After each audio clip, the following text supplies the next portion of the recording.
Bases drop. New episode of SDH AM. John here, you there. Thursday Thoughts. Here's the rundown. Coming up in a couple of minutes, Steve DeCou, the men's head coach at Georgia Gwinnett, ranked number 5 in the NAIA. He's going to be joining us before he hops in his time machine or his the Star Trek. Well, I forget what it was. I just called it a transmogrifier.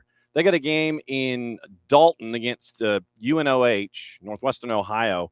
Part of a doubleheader in Dalton today, 5 and 7:30. It is number 5 Georgia Gwinnett taking on UNOH, the Racers. That's at 5 o'clock, and then number 3 Dalton State takes on Campbellsville at 7:30.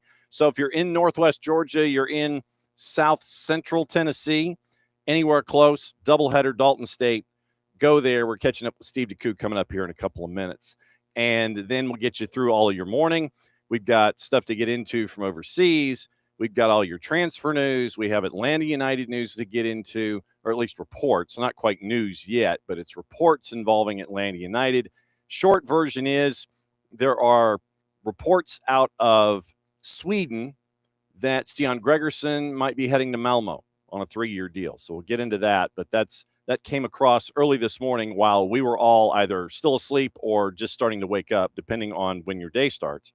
So Stian Gregerson might be on his way to Malmo. We'll get into that after we catch up with Steve DeCou. So got to get into Leagues Cup with what happened last night. Final Four is all Liga MX. We'll get into your highlights from last night and lay out the land for where things are. You've got the Champions League draw coming up at noon Eastern time. So you've got that. Obviously, the Power Hour with Nino and Niko in hour number 2, Nino Torres. We've got to talk about what happened last night in Sudamericana. And it was shattering for River Plate. Oh, well, I guess we can talk about it now. So all of the stuff we were talking about that we're going to postpone, how about this?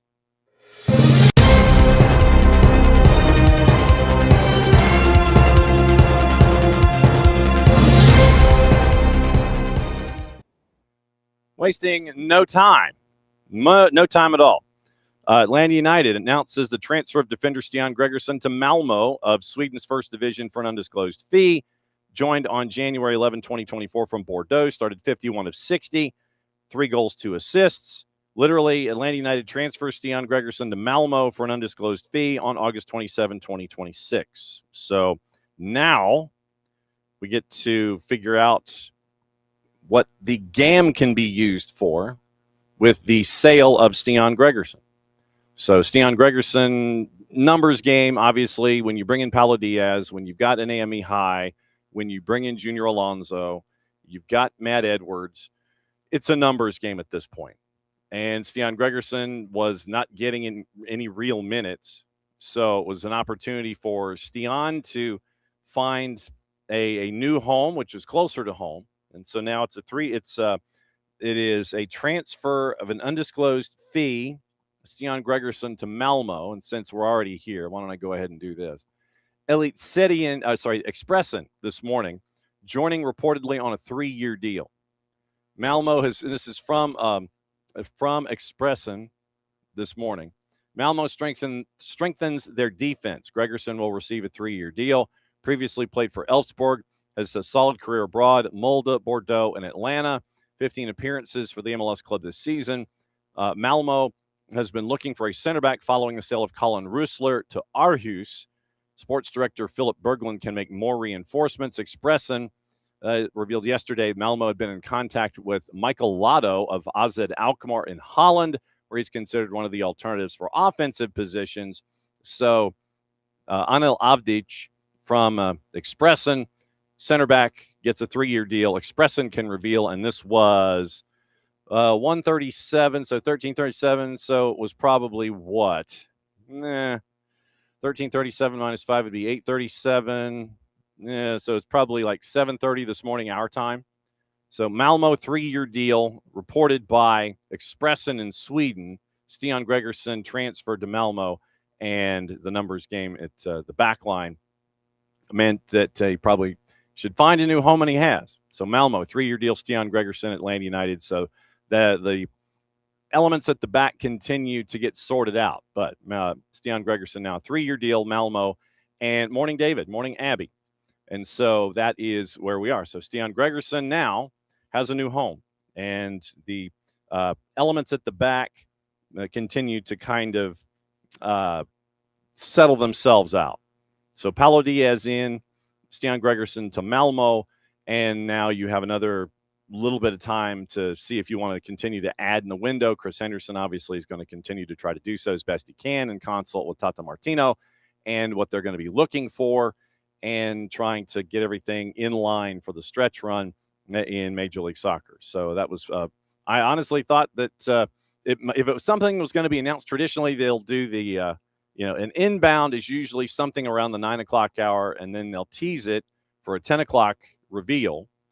But Stian Gregerson straight out 9-0, 9-0 what, and it was laid all out. So that's where we are. So that is the latest piece of news involving Atlanta United. So Stian Gregerson to Malmo, and we will see what it looks like there. So that is that's your rundown for Atlanta United this morning. That obviously we'll get into another couple of things involving Major League Soccer. Obviously, we got to talk about Leagues Cup, and we'll get into that in just a little bit, and we'll let you know what's going on with all the things involving that. But once again, Final Four is going to be all Liga MX, and so so that is your rundown there anyway. So it'll be so that's the hang on just a second.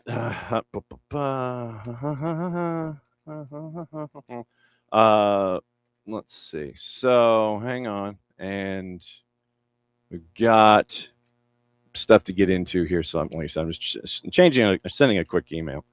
Let's see.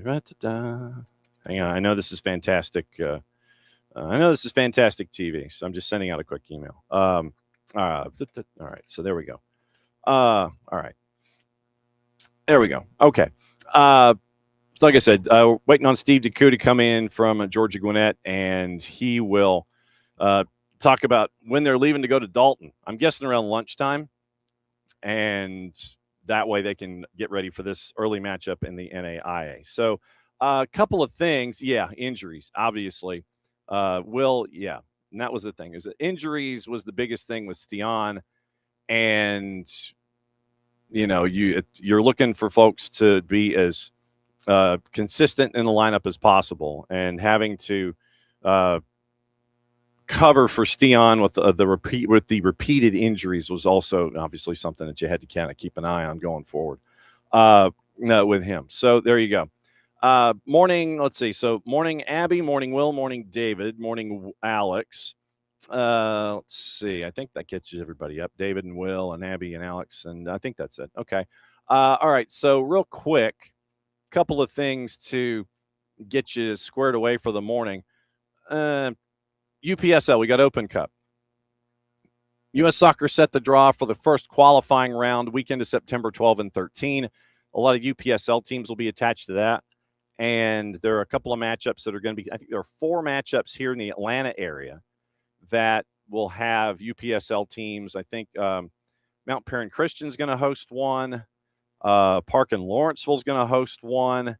And there are others I can't think of off the top of my head because we looked at them all last night. And we're like, okay, here, and here for the 12th and the 13th. So if you are available and around and want to see some lower level investment in the game, Open Cup first qualifying round, 27 matches, September 12 and 13, a record 155 amateur clubs. UPSL has 63 entrants, accounting for 5 of the 27 all-league first-round matchups, 16 spots in the tournament with the first qualifying round of 155 amateur clubs. That's very cool. Vancouver Whitecaps signed 18-year-old Canadian midfielder Emmerich Fotzing from CPL Vancouver FC. It is through 29-30 with an option for 30-31. finishing the 26th season on loan with Vancouver, joining the Whitecaps roster in 27 after he captains the 2027 U20 World Cup qualification. The talks in Des Moines for the stadium looks like that turned into a budget issue, and the $90 million downtown soccer stadium is going to go away. New state property tax legislation creating a $12 million budget gap in the fiscal year and another $5 million gap the year after. So the city said they can't responsibly commit to it, and the funding gap turned out to be too big. So USL and Iowa not on the books anymore, at least in its current form. So we'll see what happens if the USL Iowa group wants to continue to try and figure out how to make things fit, because they were looking for both USL Championship, I think, and I know they were looking for Gainbridge Super League, and now they were also looking on the men's side to figure out what they were going to do there. So keep an eye on that one, but that's a blow certainly for USL and the USL Iowa franchise and the USL Iowa idea. So $12 million shortfall this year, $17 million shortfall in Des Moines next fiscal year. So the $90 million facility wasn't looking good. And then you end up with the back-to-back years of an increased budget shortfall in the city of Des Moines, and that is not going to play. Last night, Ashley Sanchez scored twice, 2-0 win over Angel City, 15 goals on the year, and she breaks Lindy Indelo's 2019 single-season record for Courage, tied the mark in the 41st, broke it in the 78th. Kaylin Sheridan long ball, 3 Angel City defenders, and North Carolina has now won 5 of their last 6. Angel City had a 4-game draw streak, so they had gotten points in their last 4 matches, just 1 point. But the 4-game draw streak comes to an end. So that happened yesterday. Stuff to keep an eye on today. There's a lot of college going on today. In addition to what's going on with Georgia Gwinnett, we've also got doubleheader at Mercer with Jason and Maddie. So I think that's 5 o'clock and 7 o'clock. That is going to be on the plus. So keep an eye out on that. Since we're there, why don't we do this? Let's do what to watch, where to watch it, how to watch it, brought to us by our friends at Fanatis, fntz.co/soccer down here. Link helps us out, helps them out, helps you out for all the streaming services and all the games that you may want to watch in Middle Eastern areas, Middle East, North Africa, and South America. You can get that at Fanatis, fntz.co/soccer down here. Today, La Liga Barcelona and Athletic Club at 3 o'clock. It's on ESPN Deportes. Europa League, and there's like 78 Europa League games today. We'll get into juice boxes in a bit. You've got some starting at 1 o'clock and one at 2:30. Those are on the plus. Conference League is also today. That's at 2:45. La Liga, 2 matches available on the plus. Celta de Vigo, Osasuna, Barcelona, and Athletic Club. Paramount Plus has a League Cup going on. Wombles are at Fulham at 3 o'clock. I will be in a car, so I might be paying attention to that there. Central American Cup, 2 matches at 10:30 tonight, including Alianza and Mixco and Olimpia and Deportivo Saprissa. So it's for the late-night sickos that want to watch CONCACAF. Now, your college action today, and there's a lot, starts at noon, and we'll let you know the key matchups here in the Southeast and the network that they're attached to.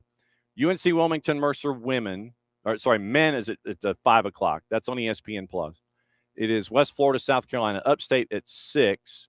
Lipscomb and Louisville, ACC NX at 6. NC State FIU, ESPN Plus at 7 to go along with Furman and Duke on ACC NX. Network Extra, basically, is what that is. 8 o'clock, you've got Milwaukee, Loyola, Chicago. You have the UC starting to get engaged around 8:30. Marshall and UC Santa Barbara is at 10 o'clock. Cal and Santa Clara is at 10:30. On the women's side, it starts at 12:05. Colorado and Western Michigan on the plus. Then working your way down, it is South Carolina State and the Citadel at 5 o'clock. It is Gardner-Webb and Wofford at 6. Monmouth and Army at 6. Duke and Old Dominion at 6. It is Campbell and Charleston on Flow at 6. Coastal Carolina Greensboro on the plus at 6 o'clock. Jacksonville and the University of South Georgia Gainesville campus, SEC Plus at 6 o'clock. It is Charleston Southern and Campbell at 7. UAB and UCF on the plus at 7. App State East Carolina. Jack State and Samford. NC State and High Point. Liberty and Pitt is on ACC Network Extra. Vandy and Rice, Winthrop and Queens, Iowa State. Oh, wow. Cyhawk is going to be at 7 o'clock on the Plus. Auburn and Kennesaw State, so that one affects the footprint directly. Oklahoma State, Mississippi State at 7. James Madison, Virginia, ACC and X at 7 o'clock. It is Milwaukee Marquette at 7. FIU and Florida Gulf Coast at 7. Georgia Southern and Mercer is at 7 on the Plus. Maryland and Navy, Marshall and Belmont's at 7:30. Baylor and Texas is on SEC Network. It is Tulsa and Oklahoma's on the Plus. Then we start to get into the Central Time Zone, Memphis and Ole Miss, Clemson and Arkansas, Air Force, Texas A&M, Troy and Alabama, Georgia and TCU. So it's Dogs and Frogs, 8 o'clock on the Plus. That one is in Texas.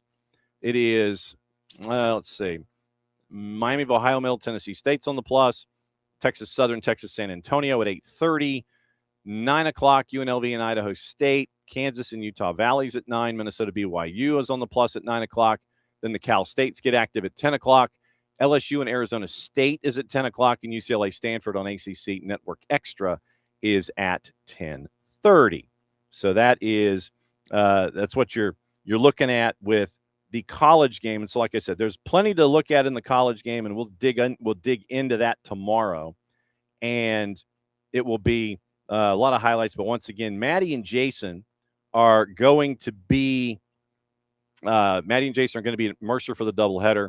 And so they'll be there for men's and women's 5 and 7:30. It's on ESPN Plus tonight. So very, very active day on the colleges, and we will break it all down for you when it comes to all the things. Checking to see something really quickly. Let's see. Whoa. Okay. So Matias Galarza, after what happened last night with Sudamericana, River Plate eliminated from Sudamericana in penalties, losing to Independiente Santa Fe. And so Matias Galarza posts on his Instagram account, remembering the penalty that he scored against Manuel Neuer. So, wasting no time, Matias Galarza wakes up and he's like, okay, I'm going to go ahead and post this. So that is, that is Matias Galarza waking up in the morning and sitting there and saying, you know what, I think I'm going to go this way. But that is what to watch, where to watch it, how to watch it. Brought to us by our friends at Fanatis at fntz.co/soccer down here. With that, you get, like I said, you get all the BNs, which means you get the 4 European leagues that they have. It is Portugal, it is Poland, it is France, and it is Turkey. You get those 4. And from there, you go Middle East, North Africa with all the BNs. You get AFCON, WAFCON, all the World Cup qualifiers, regardless of age group. You get that. And you end up with what am I missing? You get AFCON, WAFCON, Middle East, North Africa. Champions. You get Champions League and everything that is attached to the African continent, Middle East, and North Africa, plus the 4 European leagues. And you also get Libertadores and Sudamericana. Talk about that once again with our buddy Nino Torres when he joins us at 10 o'clock. And we'll get into that, specifically River Plate. It appears that Coudet did not do anything after the match. He did not do post-game presser. Because I literally, and this is once again me watching Fanatis, I had it on TAC out of Argentina last night. And you can watch that, which means you get Copa Argentina, TV out of Venezuela, CDO Plus out of Chile, Liga 1 Max Pro out of Peru, and ties to Tigo Sports, ties to CATV. Anyway, I was watching TAC out of Argentina last night. And literally they were ready to pounce on the post game from Coudet from River Plate. He didn't do it. And so now the talk is that Coudet is gone. And I've got to go back when Nino joins us. I've got to figure out when Coudet joined River Plate. And it looks like he's going to be out the door after losing through, obviously, he missed every kick that was missed in the PKs. And so obviously it is a Coudet problem, as it always is. It's always the coach and not the players in the moment, and giving Independiente Santa Fe any credit for winning 8-7 in PKs. So, like I said, we'll get into that more with Nino Torres when he joins us at 10 o'clock. But You get all that in when you tune in to Fanatis. Like I said last night, watching Libertadores and Sudamericana when it was over. You go to TIC out of Argentina. You see the man on the street stuff. You see them waiting for Coudet to do a post-game presser that he didn't do. All of that subtext and all of that drama and all the soap opera, you could get that, especially in Copas. You get that when you got Fanatis at fntz.co/soccer down here. I guess technically, I guess we'll go ahead and call it. The Stian Gregerson story was opening kickoff, brought to us by our friends at Black Pitch Coffee and blackpitchcoffee.com. Starting your day with the most important stories in the game, the right way to start your morning. Black Pitch Coffee, part of the SDH community, showing up at events all around Atlanta. Try their home blend made with beans from Brazil, Guatemala, heavy-bodied, notes of walnut, semi-sweet chocolate, and a rich world-class finish. Opening kickoff, powered by Black Pitch Coffee and blackpitchcoffee.com. So there you go. And yes, we will be going over the gossip, rumor, and innuendo as well, leading into hour number 2. So we got Leagues Cup, we got all our gossip, we got all the rumors, we got all the things.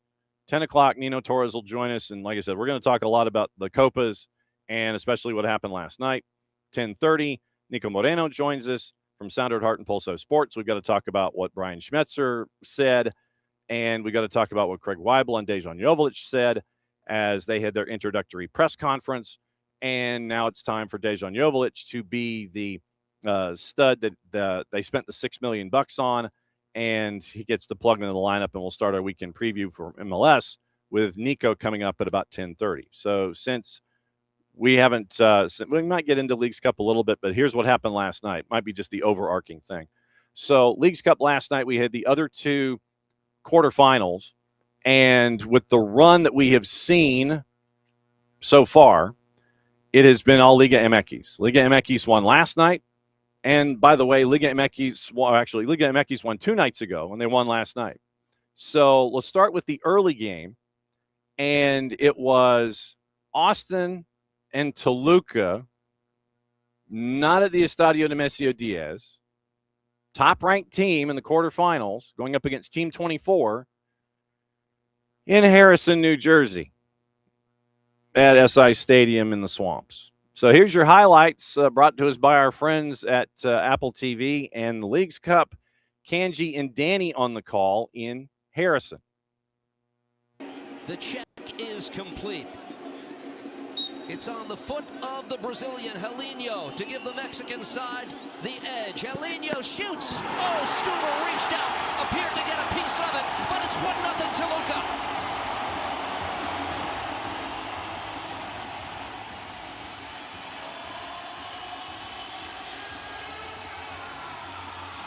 Just the second goal conceded by Austin FC in this Leagues Cup. Best team in Mexico, with over half of the game with 10 men as well.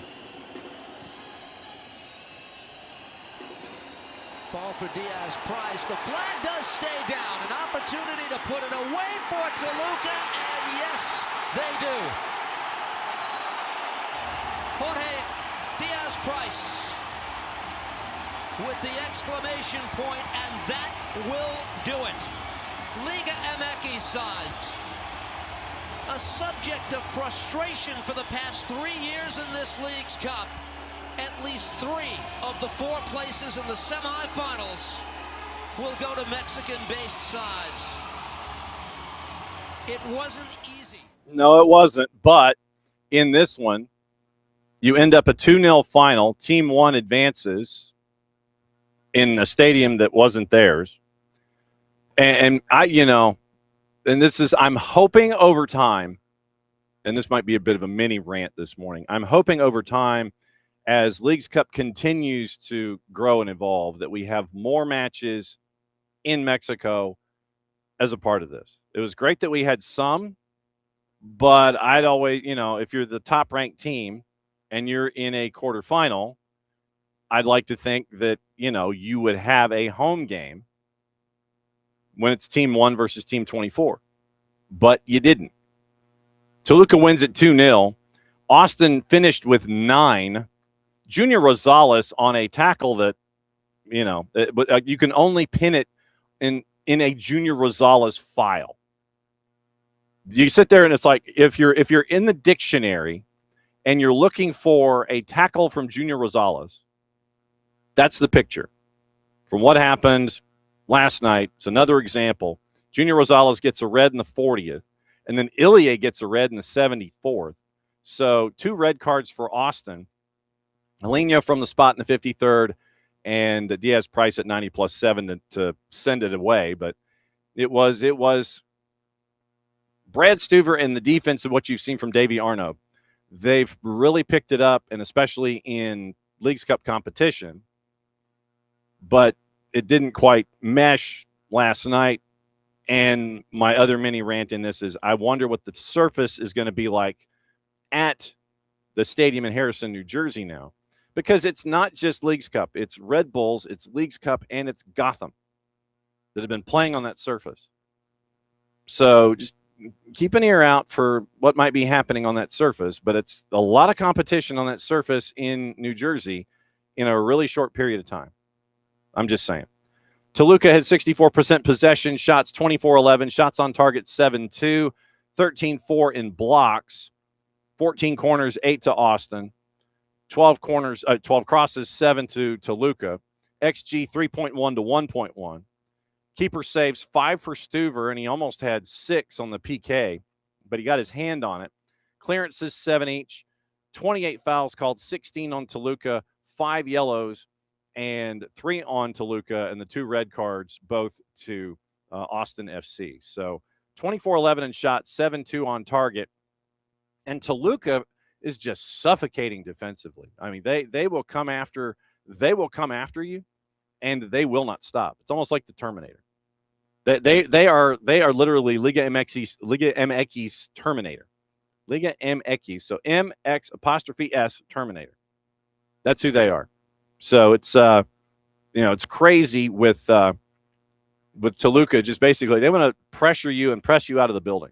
It was difficult for Austin at times to build out of the back. And then Toluca had their opportunities, and they end up winning the quarterfinal, not in their home stadium, but they were the home team at Team 1. They win at 2-0. So that meant that Monterrey, Team 11, León, Team 28, Team 1, Toluca, had advanced. Then we go to the final quarterfinal. The final quarterfinal? I guess so. The final quarterfinal. And once again, Club America, Team 3, Columbus Crew, Team 17. No, it was not at the Estadio Azteca. It was in Carson, California. So, once again, if these teams, and if you've spaced it out appropriately enough, if these teams can play their home games in their home stadia, let it happen. Don't get me wrong. Last night, you had a lot of yellow and gold. You had a lot of yellow and gold in that building. And it was crazy nuts intelligent. I mean, it was a crazy crowd. It was a hot crowd. Don't get me wrong. It was packed. But it was in Carson, California. And I get it from an MLS and a Leagues Cup perspective. I get it. I do. Especially when you're trying to get the tournament off the ground. I get it. But as Team 3 playing Team 17, for me personally, it should be a home game if it gets worked out. But you were in Carson, and it was kind of close, so I get it. I like I said, I get it. Here's your highlights of matchup number 2. And this is Keith and Mo on the call. Once again, it is courtesy of Leagues Cup and Apple TV. Finally gets back in. Long ball the other way. Brian Rodriguez in acres of space. Moreno caught too far forward. Martin, instead he comes for Vega. On that left foot, curled effort! And it's in!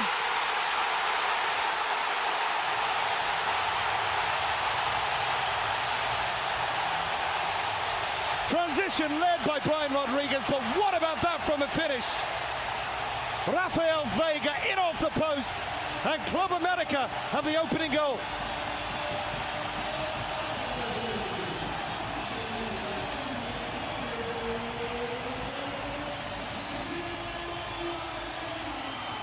And this is why Club America are such a dangerous team in the build, in transition, but more importantly in the final third. Columbus had a call. They were hoping for some, and the hope and expectation was after 3 games in the league and getting back into this competition, they'd regain that form and that final product. Rodriguez skips through 2, scores! A superb individual goal from Brian Rodriguez. And after all of that pressure, after all of those chances for Columbus Crew, it is America who strike again. 2-0.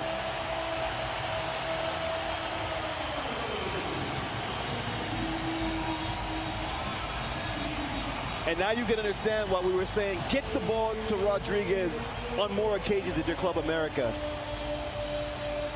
The top-end talent, the individual skill and quality that front 3 possess for Club America is second to none. We know about some of the meandering runs that Brian Rodriguez can make. The challenge for him has always been, can he finish off plays on a more consistent basis? And he did that time. 2-0 the final there as well. Goals at 11 and 45 plus 6, pretty much over at the break. And so Club America, Team 3, will play Toluca in one side of the bracket. Man, look, all I'm going to say is this. This one better be at Estadio Nemesio Diaz. That's all I'm saying. That one's got to be there. It has to be. And then Monterrey and León in the other semi. Monterrey, Team 11, León, Team 28. And I would hope it's in Monterrey. But like I said, I would hope it's in Monterrey. I would hope it's at the Estadio Nemesio Diaz for Toluca. I would hope. I said I don't know the grid yet for the semis and Leagues Cup, but all 4 Liga MX sides are in after having issues and not getting into the deeper sections and playing for championships in Leagues Cup. Final 4, all Liga MX sides. Let me check and see if we know where things are going to be. No, I don't want to hear the frickin' Leagues Cup ad in my ear. Okay, so schedule. Let's see if we have a schedule that is posted other than knowing that, yes, the semifinals. Okay, so September 6th is the date for the final and the third place match. The date for the semis is yet to be announced. And they flipped it. So it's Toluca León as the top seed. Okay, so they've reseeded. Toluca León is one semi and America Monterrey is the other. So they've reseeded. So the top 2 teams will not play each other on one side. It'll be the other side. So Toluca León, 1 versus 28. America and Monterrey, 3 versus 11. That is next Sunday, isn't it, Abby? I'll be damn. Okay, so September 6th is your Leagues Cup final. So they got to do something between now and then. Another midweek, I imagine, for the semis. And we'll see if it gets to Nemesio Diaz and Azteca or if they play it in someplace other than that. So we'll see. We'll see what we'll see what it looks like. But, man, that is next Sunday. Everything's running together. Yikes. Okay, so that is that's the rundown of Leagues Cup. So, they reseeded. So, 1 place 28, Toluca León, America Monterrey, semifinals, final being on September 6th, third place match September 6th, and you got to play the semifinal sometime between now and September 6th. Tell you what, just go September 5th. Why not? Just back to back. Just go ahead and back to back it and don't worry about it. So that is that's your rundown of Leagues Cup and getting us ready for the weekend in Major League Soccer. Like I said, Niko Moreno joining us, Pulso Sports and Sounder at Heart, and that's going to happen coming up in with Nino. It's going to be in about 20 minutes, and then obviously in a little less than an hour, it's going to be our buddy Niko Moreno joining us from Pulso Sports and Sounder at Heart, and so that'll be the rundown for the rest of the morning. So we got to get into all the gossip, rumor, and innuendo, and all the other elements that we have this morning to get into before they come and crash the party and they let us know what is going on. So, all right. let's get into the gossip, rumor, and innuendo. So obviously the lead story with the gossip, rumor, and innuendo was that Stian Gregerson is now heading to Malmo on a 3-year deal. Well, Atlanta United has transferred Stian Gregerson to Malmo. Swedish newspapers are reporting it's a 3-year deal. So that was the early part of the breaking news this morning. So that was the early story that kind of started this cascade. Gremio is negotiating, according to Radio Immortal, with Christian Oliveira and an MLS club. Gremio is negotiating the permanent transfer of Christian Oliveira with FC Cincinnati from the United States. Uruguayan on loan to Bahia until December. Not in the Tricolor's plans for the next season. Talks with FC Cincinnati have advanced in recent days. Information coming from Zero Hora and from Radio Immortal. So keep an eye on that going forward for FC Cincinnati as they want to try and get some reinforcements by the end of the window. Now, the other gossip, rumor, and innuendo, obviously we'll check with our Twitter sources, and we'll check with Ben Jacobs, who's been really busy, Tom Bogert, who's been almost as busy, David Ornstein, who's had his moments as well. But it looks like Liverpool has agreed on the $163 million deal for Bradley Barcola. You've got the seeding pots that have been set for the Champions League draw. And let's go there real quick. So your pots have been set. PSG automatically put in pot 1. They're joined with Arsenal, Real Madrid, Barca, Liverpool, Bayern Munich, Manchester City, Inter Milan, and Atletico de Madrid. That's all pot 1. Manchester United, pot 2. Villa, Dortmund, Porto. Several teams in pots 3 and 4 clinched their places in the last couple of days. Fenerbahce went beyond qualifying stage for the first time since 08-09, beating Lyon in the playoffs yesterday. Pot 3, AEK Athens, who beat Levski Sofia in Bulgaria at home after a scoreless draw. They beat them 4-0 in the first leg, qualifying for the first time since 18-19. Bodo Glimt, they are in pot 3. Let's see. Okay, so potentially dangerous prospect in pot 3 is Bodo Glimt, and they're going to make their debut in the competition proper after beating Dinamo Zagreb in the playoffs. Viking is making their debut after beating Dinamo Zagreb. Viking won 3-1 on Wednesday, 5-3 in aggregate. They're going to be in pot 4. So Bodo Glimt in pot 3, Viking in pot 4. Pot 4 also has Sabah of Azerbaijan, Lusk, George Bello sighting, and Como. So pot 2, once again, we'll go through the pots as we have them. PSG, Bayern, Real Madrid, Liverpool, Inter, Man City, Arsenal, Barcelona, Atletico de Madrid. Pot 1. Pot 2, Borussia Dortmund. It's like Mary Hartman. Dortmund, Roma, Sporting, Villa, Porto, Man United, Bruges, and Real Betis and PSV. Pot 2. These are confirmed. Feyenoord, Lille, Bodo Glimt, Napoli, Leipzig, Villarreal, Fenerbahce, Shakhtar, who's going to be playing all of their matches at Stamford Bridge, and Galatasaray. Pot 3. Pot 4, Slavia Prague, Slovan Bratislava, Stuttgart, AEK Athens, Lusk, Como, Lens, Viking, and Sabah of Azerbaijan. So that's your pots for the Champions League in the Champions League phase draw. So you've got that to look at once again. That starts at noon. So that draw starts at noon, and set your tables and all of your televisions appropriately. So that is the. Wait a second here. Normally, where's all my transfer stuff? Oh, transfer. Oh, here we go, off the top. There's where it is. Okay. I was trying to figure out where it is, and I buzzed right past it. Manchester City keen on Everton winger Iliman Ndiaye, according to TalkSport. Reportedly signaled an interest in the 26-year-old, set to demand an offer worth £80 million if they're to part ways with him. Uncertainty continuing to surround Ndiaye's future after he recently rejected a contract extension.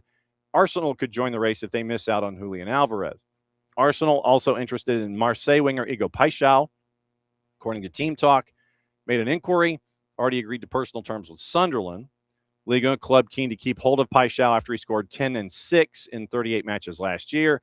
Latest report indicates interest in him is growing. Villa among teams keeping tabs. Liverpool have placed Alex Scott at the top of their short list, according to Miguel Delaney in The Independent. identified as an ideal option to reinforce the defensive midfield for the Reds. Standout performer for Andoni Iraola, so Alex Scott makes sense. The valuation for Bournemouth is at £90 million, linked with Chelsea as a potential replacement for Enzo Fernandez. Harvey Elliott, attracting interest from Napoli and Lazio, according to Football Insider. Two Serie A clubs among several teams exploring a move for the 23-year-old, who wasn't named in the squad for the Reds during the 2-2 Premier League draw against Newcastle Sunday. Elliott, last season on loan to Villa, but due to complications over a permanent clause in his contract that was triggered over a set number of appearances, he made just one league start before returning to Anfield this summer. Manchester City's attacking midfielder Jack Grealish is on the radar of Everton, Villa, and Sunderland, according to Fabrizio Romano. Grealish, I think, is leaning toward Everton. And nothing concrete with Sunderland, despite reports of a recent push to sign him on loan. Then we mentioned Barcola. Fiorentina's in discussions with Manchester United over a deal for Joshua Zirkzee. Yet to make a formal bid, talks ongoing. We talked about this yesterday. Ipswich closing in on the signing of Bayer Leverkusen midfielder Ezekiel Palacios. Ipswich are to pay an upfront fee of €22.5 million and potentially worth another $5 million if performance metrics are met. Chelsea been offered the chance to sign Emi Martinez. We talked a little bit about that yesterday. Everton attempting to seal a £20 million deal for Sunderland defender Try Hume. Northern Ireland international is under contract through 2030 at the Stadium of Light. Wrexham have announced the signing of Issa Kabore from Manchester City for an undisclosed fee. Spent last season on loan at the club and has now made the move permanent, signing a 3-year deal at the Stoke Kairas. Also confirmed the arrival of Gabon international Jacques Ikomi from Angers for an undisclosed fee. Forest have announced the signing of Liam Delap from Chelsea. How do we know this? Liam Delap was wearing the jersey, had the pen hovering over paper, and was smiling at a table. Delap's joining Forest in a move worth an initial £45 million, plus another $5 million in add-ons. In U.S. dollars, it's 61 plus 7. Barca confirmed yesterday, we talked about this, the signing of Croat keeper Dominik Livakovic from Fenerbahce. 31-year-old signed a contract until 2030. Liverpool's pursuit of Brighton winger Yakuba Minte has stalled due to the club's, meaning Brighton's, £80 million valuation. That's from the four-letter paper. Chelsea defender Tosin Adarabioyo is keen on a move to Villa. Football Insider. Fabrizio Romano, Al Hilal are set to sign Ollie Watkins from Villa for around £50 million. Florian Plettenberg, Villa have agreed on a £65 million move for Chelsea forward Niko Jackson. Calcio Mercato, Atletico de Madrid interested in Juve and Canada striker Jonathan David, and a potential player exchange deal could be discussed with Atleti's Alexander Sorloth. Porto, from Gazzetta, remain in talks with AC Milan over a deal for Mexico striker Santi Jimenez. Nicolo Schira, Napoli reached an agreement in principle with Mark Guyu on an initial 5-year deal until 2031 that includes an optional 1-year extension. Four-letter paper. Newcastle remain keen on €60 million rated winger from Lille, Matias Fernandez Pardo. Mateo Moreto, Como striker Alvaro Morata, close to joining Leganés on loan. Gazzetta, Crystal Palace have explored a move for Roma and Morocco international midfielder Neil El Ayanoui. Mundo Deportivo, Barcelona defender Hector Fort closing in on a switch to Real Sociedad. Nicola Schira, Bologna have turned down a €38 million offer to sign Jonathan Rowe from Atalanta. Mike McGrath, Southampton have made an approach for West Ham midfielder James Ward-Prowse amid hopes of reuniting with him. Football Insider, Everton are interested in Burnley striker Zion Fleming. A lot of folks are interested in Zion Fleming. So obviously keeping an eye out on all of those. Let's see. Let's see. That goes there. And come on, kick. There it is. All right. So that goes in one place. All right. So here we go. All right. So let's check with our friends on the Twitters, and we will see what is in their suitcases this morning. And we will start with. We'll start. I'll tell you what. We'll start with our buddy Ben Jacobs. Let's go there because we always kind of look at that. All right. So Ben, we mentioned Issa Kabore. It's a £2 million fee for that signing. And let's see. Mentioned Iliman Ndiaye. Everton value Ndiaye at around $80 million. Manchester City working on a move. Grealish likely to go the other way if an agreement is found. So keep an eye on this. If Njai goes to Manchester City from Everton, Grealish could probably go and probably would lean from Manchester City to go to Everton. Grealish wants Everton. Saudi Arabia has backed Gianni Infantino following the appointment of new SAFF president Badr al-Raziza, confirmed by the General Assembly on August the 30th. And the statement says that they support Gianni Infantino, quote, at this time, end quote. Backing comes from outgoing President Yasser Al-Misahal and the old board. Incoming president, and this is according to Ben Jacobs, incoming President Badr al-Raziza did not input directly to the statement and is yet to take a stance. Infantino plans to lobby the Saudis further in September. We mentioned Julian Alvarez. Atletico de Madrid confirmed they will not sell him to Barcelona. Paragraph. Wow. The members of Atletico de Madrid's board of directors have unanimously expressed their absolute support for the club's decision to not negotiate, split infinitive, the transfer of Julian Alvarez to FC Barcelona. The members of the board of directors acknowledged that Atletico de Madrid is open to standard transfer market negotiations when conducted in a professional, ethical, and respectful manner. We fully stand behind the club's previously communicated position that FC Barcelona failed to meet these requirements, and as a result, there will not be any negotiation and there is zero consideration of an Alvarez transfer to Barcelona. Atletico de Madrid trust that our player will understand the decision and will remain focused on helping the club achieve its goals, just as he has done during the 2 seasons he has been defending our colors. So basically, they're pissed. They are absolutely pissed and feel that Barcelona was stepping out of line when they were trying to negotiate initially for Julian Alvarez. And so they're like, well, we ain't negotiating with Barca, and Julian Alvarez is staying. Barca didn't do it the way that we like for it to be done. Wasn't done on the up and up from our perspective. And so, you know what? Not happening. Absolutely not happening. So he is going to be staying. Let's see. Last 24 hours, Fiorentina have grown significantly more confident. Joshua Zirkzee open to leaving Manchester United, wants to join them. The Italian club wants to get the deal done quickly as they feel multiple other clubs will join the race. So keep an eye out on that one when it comes to Joshua Zirkzee. David Ornstein, Fiorentina advancing in talks over the loan move. Milan have accepted a €45 million package from Galatasaray for forward Rafa Leao, who has been offered an annual salary of €10 to €12 million net by the Turkish club. Leao is yet to decide his future. Villa also in discussions for the Portuguese international.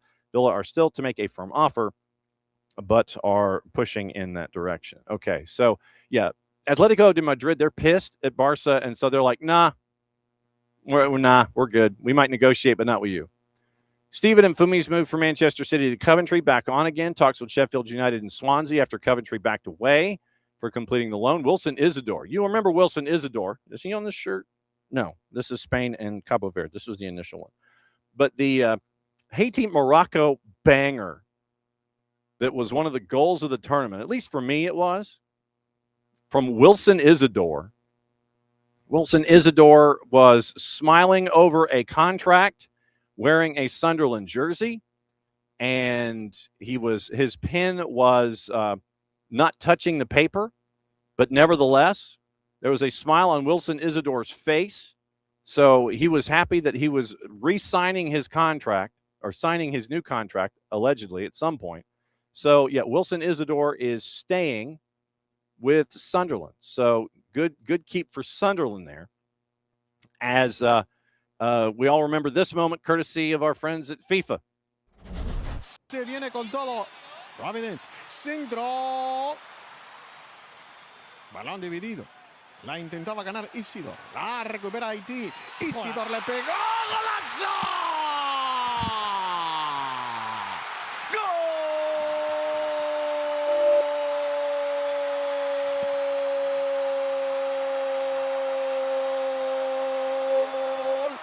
Haití al 43.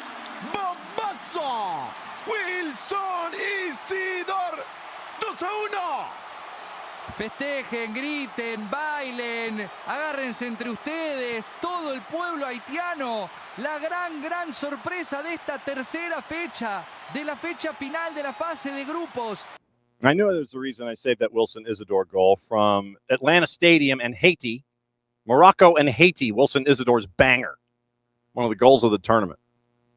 And, he's signing his deal, or at least his pen is hovering over the new deal.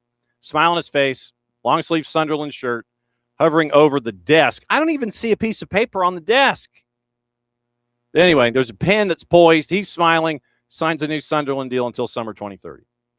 So good for Wilson Isidore. Wolves confirmed John Ruddy's return to the club on a one-year deal, exclusively reported by TalkSport. He'll be their number 3 keeper. Niko Jackson now agreed to terms with Villa, undergoing his medical today. It was £65 million. The imminent Liverpool signing on Barcola set to be finalized in Monaco, or Nasser Al-Khalifi and Luis Campos are present ahead of the draw for Champions League. PSG paid €45 million for Barcola, set to sell him for almost €100 million more. PSG's intent was to always get more than the Elliot Anderson and Morgan Rogers deals at 116 and 117.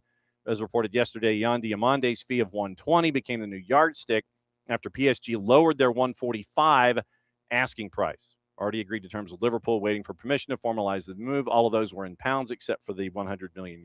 So big news there.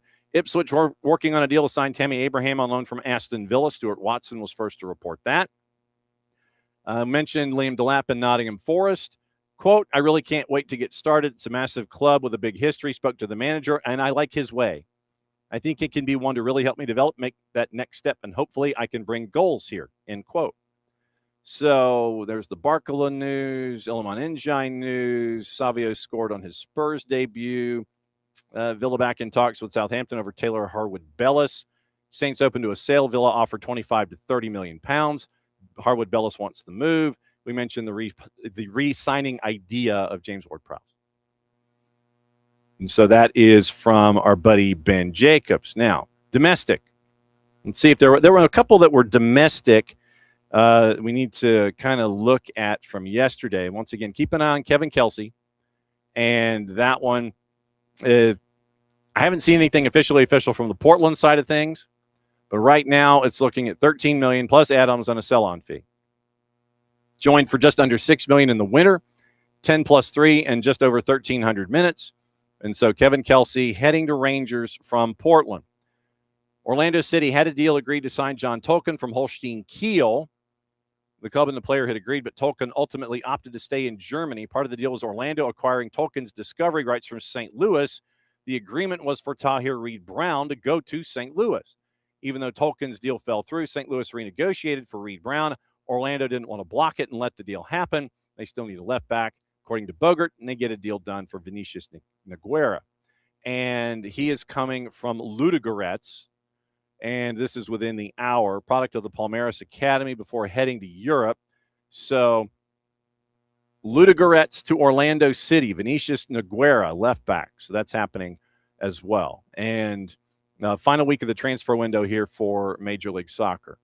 Also, let's see, am I missing any? Tigres nearing a deal to sign U.S. Youth National winger Jaden Contreras on loan from FC Dallas. Deal includes a purchase option.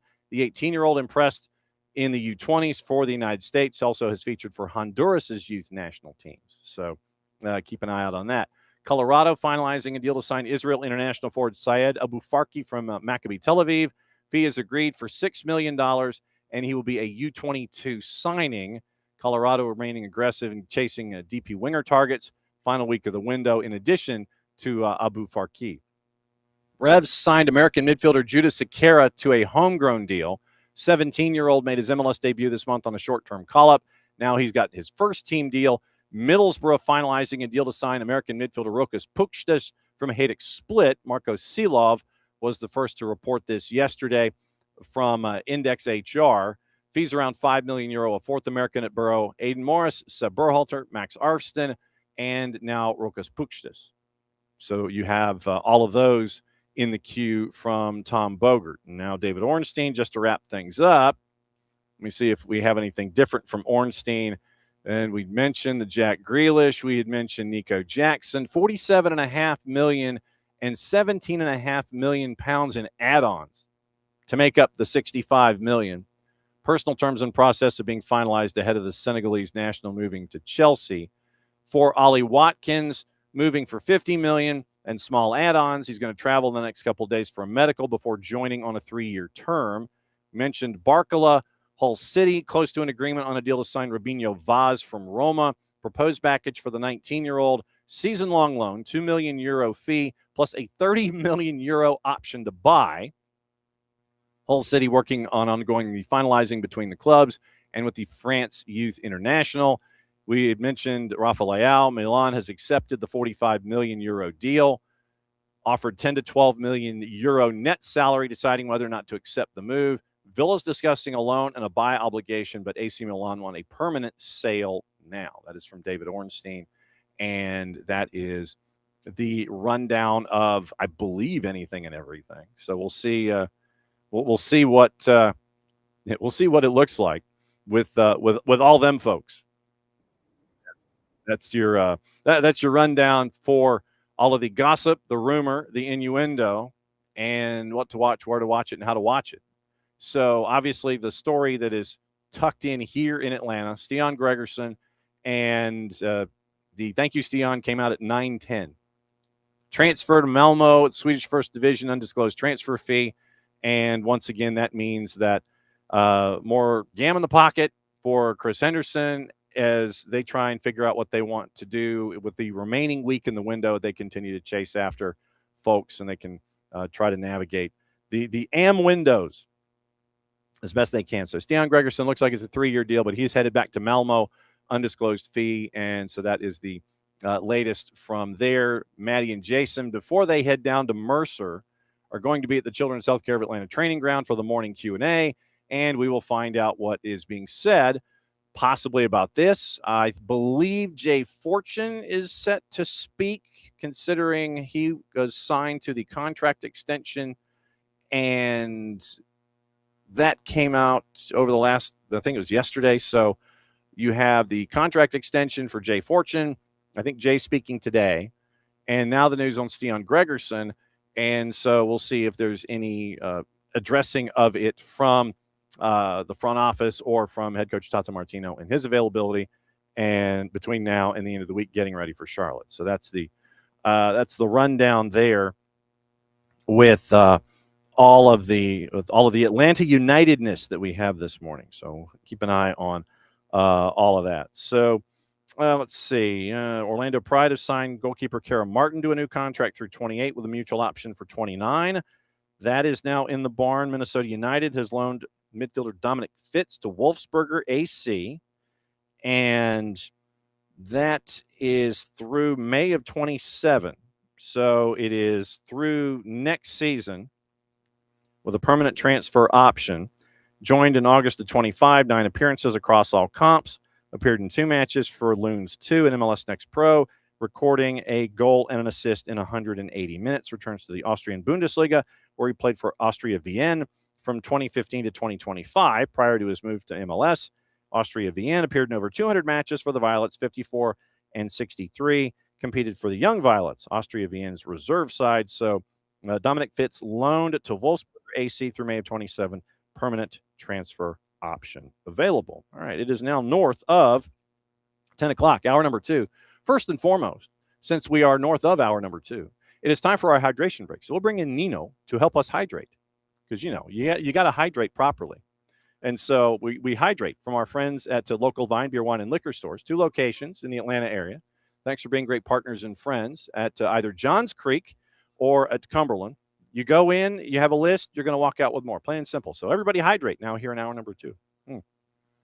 Yellow. Soccer down here, fans. Nino Torres with you. And what's this oversized drink, brother? You got a gallon in there? What's that, brother? That's pretty close. Yeah. I mean, it's a tall boy. It's a tall boy. It's the caffeine. I'm not a coffee person. You know? No, never dug the idea of the brown, flavorless water, hot water, to start my morning. Flavorless? Really? You said no, flavorless? No. I mean, I can do hot tea, and I do hot tea for the pipes, obviously.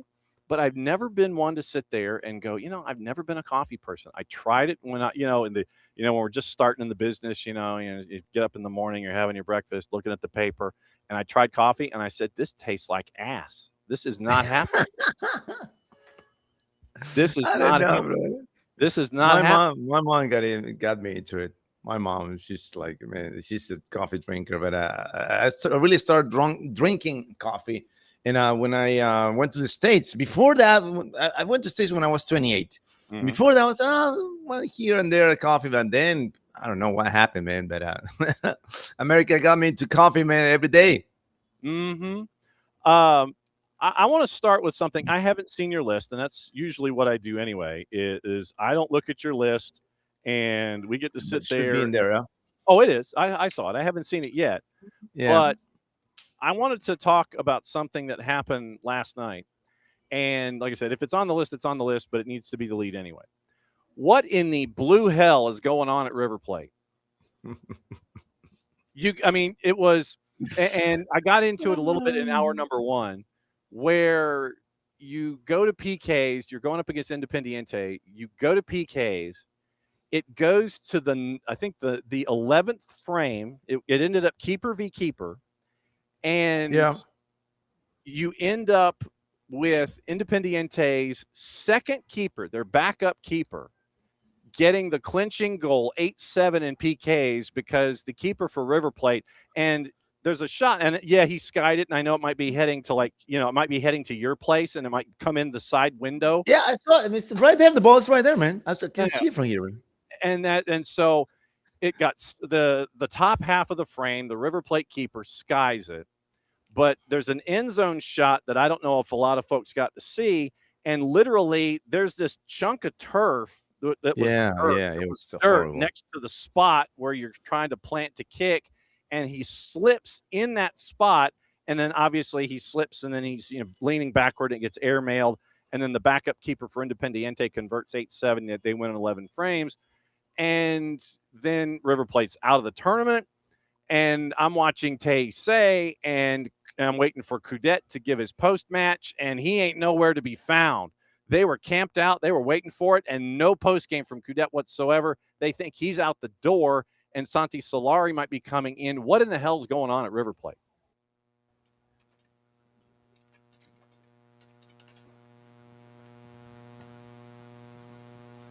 What in the hell's going on at River Plate? I go on that big rant. You're there. We're there. Yeah. It's just crazy, First off, whatever happened with the penalties could happen anywhere, at any leg, in any leg, and anywhere, in any tournament. Mm-hmm. That's just the Liga Tres here in Peru. Okay, that's not the point here. This is obviously for TV, for the show, for the commentaries, for everything. Oh yeah, he's led and the ball went out, and this goalie versus goalie. That's not that. We cannot be focused on that. We have to be focused on the fact of the matter that River Plate, they just lost their touch, and they just don't know how to get it back. They just cannot bring sexy back. They just can't. They can't, brother. They just can't. They brought back Gallardo. It didn't work out. They brought back several players that right now are 10 years older than they were. And we said this here on the show before, that you cannot bring back players and pretend that they're going to perform on the same level that they were performing when they were 25. But now they're 35. It's a different story, different ballpark. And now the game is way more physical now. Way more physical now. That you cannot give an advantage, right? If I go against 35-year-olds, I'm going to lose. That's the truth of the matter here. And also, it's this thing that the way that Cadet came to River Plate. You know, the way they came to replay, they just slashed the coach from Spain to get it into replay. You know, there's no the process in order to get the coaches, in order to get the players. It's not clean. I'm not saying this clean. I'm not saying that it's anything shady about it. No. The forms, the process. You know, you're forcing things into replay. And when you force things, usually it doesn't go that way. It doesn't go well. Mm-hmm. So if you all right now, he's going to resign. He's going to resign now. There's going to be a press conference in a little bit here. And who are they going to get now? In the middle, we are in, what is it, September, brother. Okay, but tournament's already in place, you know, and now you got to find a coach that's available. Not working, and most likely they're gonna go after a coach that they say that this is the coach that fits the replay profile. We don't care if he's on the contract. We're gonna go after him, and we're gonna try to snatch from that team. It's gonna happen all over again because he's gonna bring all this methodology here into replay, and the players have to adapt. But it's not gonna work out again. I said it. You remember that I said that replay was going to be relegated? So this is all the kind of decisions, you know, that lead you into this mess, and they keep doing it. They keep doing it. I was one of the topics. It was on the couple of weeks ago that we talked about it. That this kid, DeCarlo, right? DeCarlo, he's not Theo Epstein, brother. He's trying to be Theo Epstein, but he's not. All right, he's you know he's the youngest president in the history of River Plate. The guy is a great business guy, but when it's just not enough to have all this knowledge, to get all this managerial experience with the numbers and the assets, right? Because at the end of the day, the football is a business, but you got to understand the business of soccer. It's a different story to understand business. And the understanding is this business of soccer, different worlds. That's what's happening now. We replay all these decisions that they're making now. You know, they separate 14 players from the roster, and like, no, we're gonna put aside 14 players, brother. We're in the middle of the tournament. What are you talking about? What are you doing? You should do this at the beginning of the season, pre-season. This is the roster.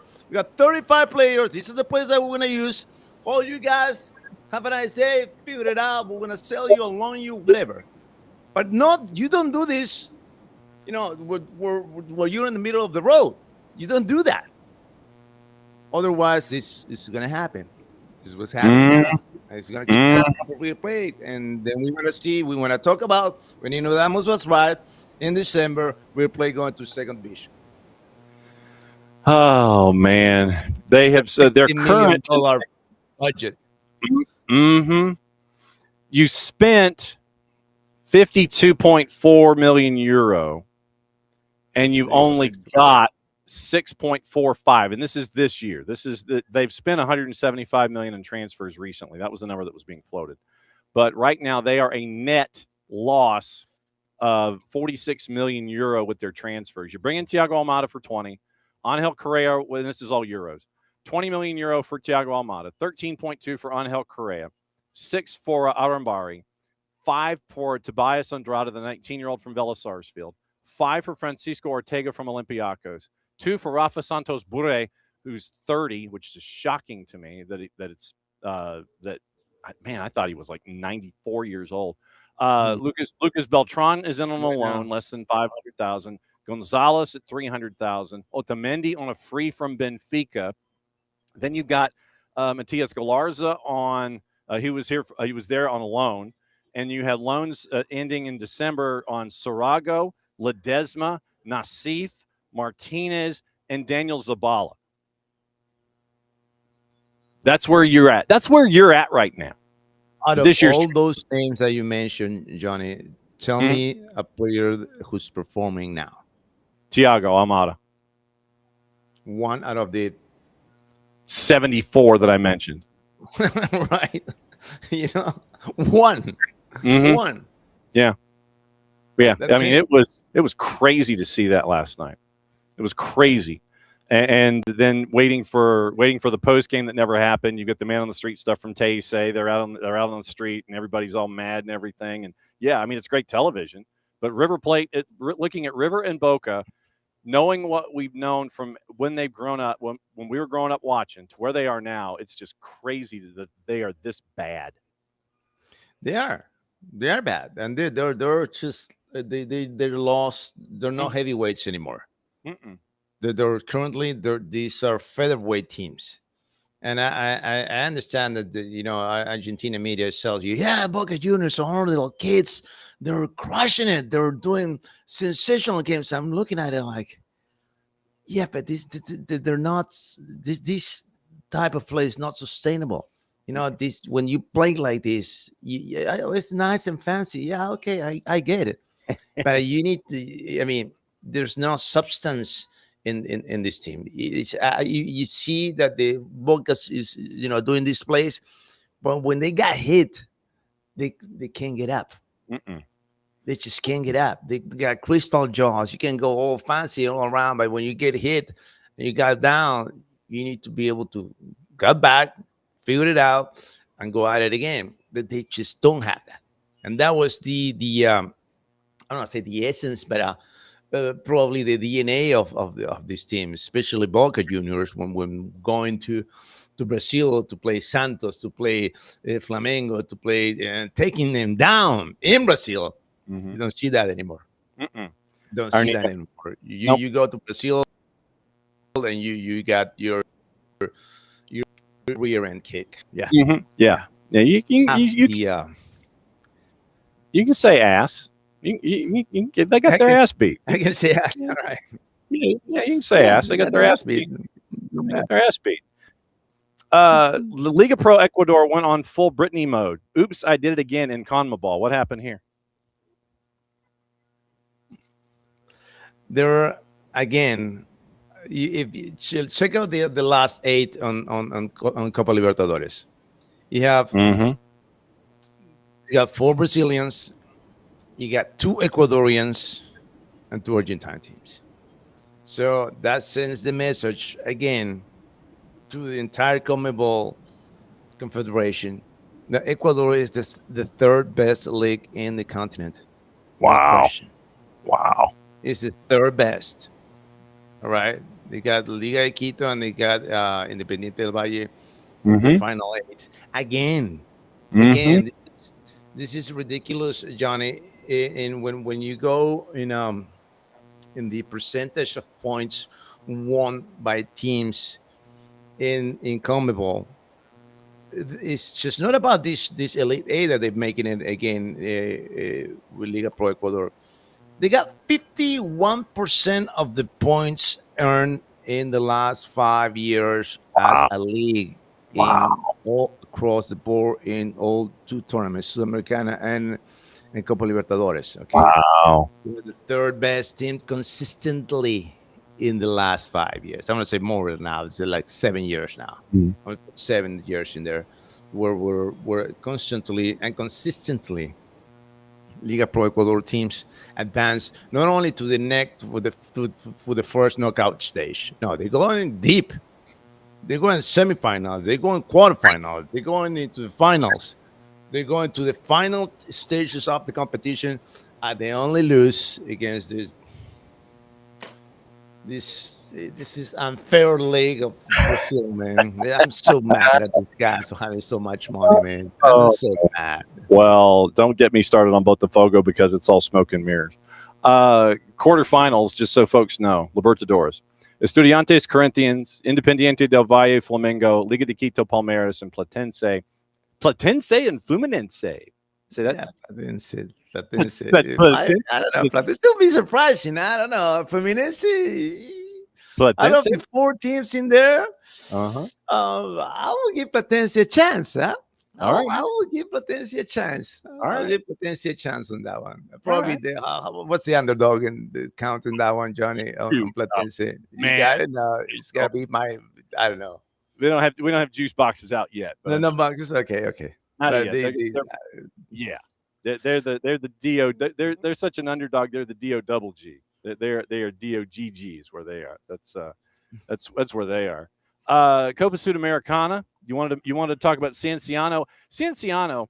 You know what? It's like good luck, Montevideo City. That's all I got. Yeah. Good luck. Good luck, buddy. You're not gonna make it against Cienciano. You're not. Okay, and they are on this mode right now. It's just they feel unbeatable right now. Yeah. They feel that they can get it done, and they haven't said it, but I'm gonna say it from them. Is the chances of Cienciano winning the Copa Sudamericana again are high. Wow. They have high chances to win this Copa. Okay. And it's not, I'm telling you, it's not because the Peruvians, it's just because the way I see something, I see this special stamina, special aura that is coming from them that makes me believe that they're going to make it. They're going to make it. And I got this.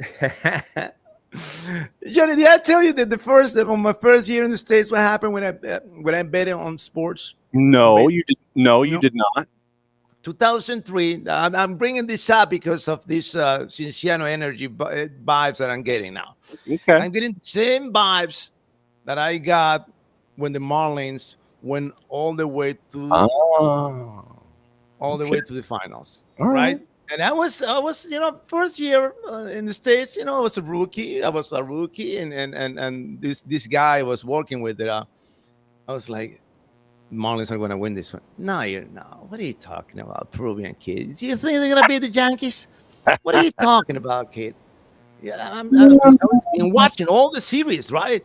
The way they came back, Poch Rodriguez, all the energy, all these guys, new, young guys, strong. And I'm like, man, this is the energy of a champion, I said, right? So I went over, all right, you want to put it? All right, let's put a case of Heineken, brother. Let's put a case of Heineken. He was my boss, right? Put a case of Heineken, and that the Marlins are going to win this. And of course, I got my Heineken. I drank it all by myself. Because I bet the Yankees. I should money on that one. But anyway, that's what I'm saying now. Same kind of energy, same kind of vibe that the Marlins had in 2003 with Poch Rodriguez and company. Okay. All right. It is Boca Juniors Sao Paulo. September 9 is leg 1. Boca Juniors Sao Paulo, Cienciano Montevideo City, Santa Fe, Vasco, and Santos and Atletico MG out of Brazil. That's on September 9th and 16th. Those are the 2 legs. Universitario and their true 9 menace to the Liga Uno. Hit me. We've been waiting for this for the past 5 years. And every single year, the front office disappoints us. First, they got this guy, Diego de Regaray, a total mess. He scored 4 goals in 30 games. Then the next year, we got to get this one. We need a Turnan because we need Alex Valera to be a companion for someone else. All right. We got to get you Diego Churin. Okay. 35 years old. And he got 3 goals in 35 games. Okay. Mm-hmm. All right, officer. We're going to give you another chance. I'm going to give you another chance. All right, we're going to go ahead and get this guy, Higasama, right? Who didn't play, he played like 4 games in the last year. So we're going to get this guy because he's going to be in shape. And then the guy calling, I'm the Africa Cup now. I'm cheering for my Senegal team. So I'm not going to be on time for the preseason. Or I'm going to be 3 weeks late to the preseason. Ugh. All right, you got all right. As long as you come here and score goals, we're good. He came in, and he only scored a goal in a friendly game. Oh God! Right? So, the front office, after this shakedown, we lost the coach, we lost Ravana, we got Cooper, and they moved the pieces finally in a serious way. So we went ahead and get Gianluca Lapadula, which is, I know he's 36, but he's Peruvian, half Peruvian. He played for the national team and all that. Mhm. First 5 games, 5 goals. Okay. 5 for 5, alongside with Alex Valera, and they are now the most lethal attacker duo in the Liga Uno between Okay. Alex Valera and Gianluca Lapadula. And guess where we at now? Number 1, baby, only behind. I mean, the same world level on points with Deportivo Garcilaso, but it's the goal differential only because we've been scoring, but we've been conceding too. So that's the that's an issue right there. But I say that for the first time in years that we have an actual true 9, an actual killer that is doing his job. I don't want to hear anymore about this number 9. He's so tactical. His soccer IQ is so high. I don't care, brother. By true 9, he's gonna score goals. I don't care about the other stats. I don't care about if he learns. He's a tactic analyst. I don't care. I want my true 9 to score goals. That's all I want. And then look at Lapadula. It's not the most. What could I say? He hasn't scored beautiful goals. Right? He's just like he's there, and he's a poacher, and he fights and grinds, and they scored 2 goals. The last 2 goals that he scored from the ground with the grit. Give me that one, and that because that's the kind of striker that matches Universitario Deportes DNA, and he is made of to be the striker for Universitario Deportes. And for the first time, Alex Valera has somebody that he can trust on top of the offense. And if we won 3 championships in a row without a true 9 scorer, tell me what's going to happen when we got an actual true 9 scorer in the league. So I'm going to say. Don't give up goals, brother. You're even money plus 100 at Cajamarca, 4:30 Saturday afternoon. And the draws a plus 220. Garcilaso, by the way, they're the game behind you at 8:30 Eastern U.S. time at Alianza Lima. Garcilaso is a plus 900 at Alianza Lima, who's a minus 263. So Alianza Lima, big honking favorite. They're gonna draw that. Plus 254. So that number is huge as well. But Universitario Deportes, even money plus 100 at Cajamarca Saturday afternoon. Now, Premier League. You can join our Premier League fantasy league, by the way. Bruno Fernandes, the king of the Premier League. He's all right. Last time I checked. He's just all right. No, he just broke the record of most assists in a single season, right? He's probably the best player, not for United, not for this last season, but since he was signed with United, he's been consistently the best player for Manchester United in the last 4 or 5 years that he's been with the Reds.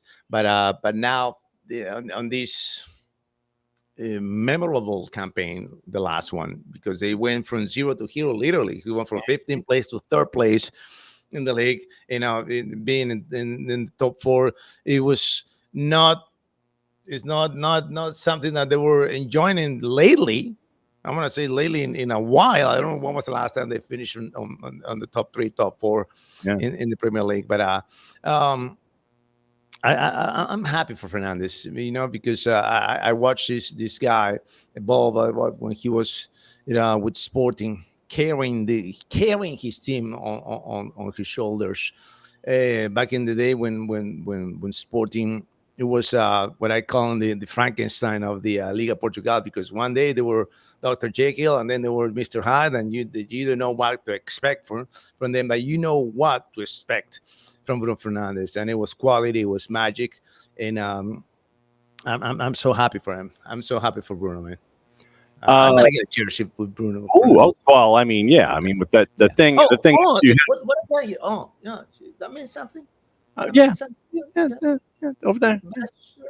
I like Big favorite at home against Ipswich this weekend, and so what are you baking? What are you making? What are you doing? What's going on? Oh, brother, man, this is this is special, man. This is special. I gotta tell you something, man. A buddy of mine, who is in the food and beverage business, he asked me for this, right?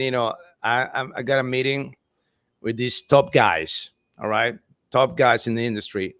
And I want you to do the best that you can do. All right, got it, brother. I'm going to bring the cream caramel, which is my favorite. And he said, oh, can you do tres leches? I was like, yeah, I can. Then in the end, I was like, you know what? I'm going to do the cream caramel because this is what he ordered for me last time. Mm-hmm. So I went there, they delivered the product, and he was like, wait, I thought you were going to give me tres leches. Just trust me, brother. Just trust me on this one because you're going to be with these guys. All right. So he went up there to the meeting, to the party or whatever, and one of the party goers there got his wife baking the same thing. So it was at cream caramel for Nino versus cream caramel for this lady, and who has a business. All right, has a business. They got a restaurant and everything. Because let me tell you, this the kind of guys that were here, they were food and beverage from the Western. From the Western hotels here in Peru. It wasn't that meeting.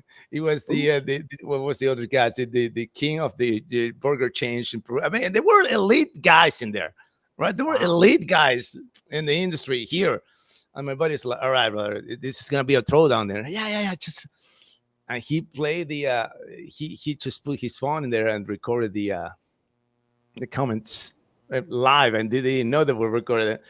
And to hear these guys talking about my product, the way that they talk, talking about the technicality, or this guy, he knows what he's doing, right? He knows what he's doing. You didn't go all the way up on the oven. The process is right, the texture is right, everything checks out, and I was like, man, brother, I was so happy, man. Excellent. I was so happy. Excellent. So what you're telling me is that when the Pan Am games are going on, that Nino the Baker's stuff better be in the Westin when everybody comes in for the Pan Am games next year. That's what you're telling me. We'll see. Go Hershey, man. We'll see, man. I'm giving it all, and to hear these comments from elite people that they know about the business, they know about this. It's just like, not just like your friends are telling me, oh, Nino, this is so good. No. Mm-hmm. There's man, I was crying, man. I was crying that night, man. It was crazy, man. Awesome stuff. We're very proud of you. We love you very much. And we will catch up with you again this time next week. And we'll break it all down one more time. And you'll continue to make us jealous on the Nino the Baker IG, the Gram, and the Insta, where we gain 10 pounds by just staring at all of your food. Thank you, buddy. We'll see you next time. You got it. There he goes. Nino the Baker, Nino Torres, and just all of the uber fattening stuff that he posts on his Instagram accounts.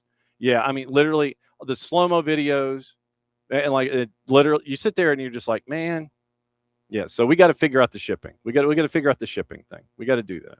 So whenever that happens, we will get that squared away. It'll be shipped in dry ice, so it makes the run. But yeah, we got to sit here and bring it stateside. And so whenever we can figure this out, we'll figure this out, and it'll be up here, and we'll be pigs on the morning show, and then we'll just have to continue to have shipments coming, and that way we'll get it all done. So as always, Nino Torres, busting everything down in South America. But yeah, I had to ask him about River Plate. I really did, because watching that match and then watching the PKs, and there was a point where 5 of 6 and then 5 of 7 were either saved or missed, that went from the 4th and 5th frames through like the 8th frame. You had like a 5 of 7 stretch or a 6 of 8 stretch where they were either saved or missed. And it goes to the 11th. And this is the thing that people don't want to hear, but the river keeper literally steps in a hole as he's trying to plant his right foot. And you see him slip and wobble, and he's still trying to make contact with it. And obviously when you're leaning back and something like that happens, it's going to sky. And it just landed in Nino's place. So you have that happen, and your backup keeper for Independiente gets the Duke. And he gets the game-clinching PK in the 11th frame for that to go down. But, yeah, River's in a world of hurt right now. And Gwinnett is under contract, I think, for another year. Enjoy that on the beach. Enjoy that on the beach, because this is actually, tell you what, I'm gonna check the social medias and see if there has been any kind of a decision made yet. You figure you might get tarmacked or something, and it would be one of those. Let's see. So if we go Gwinnett, if we just do a Gwinnett search, let's see.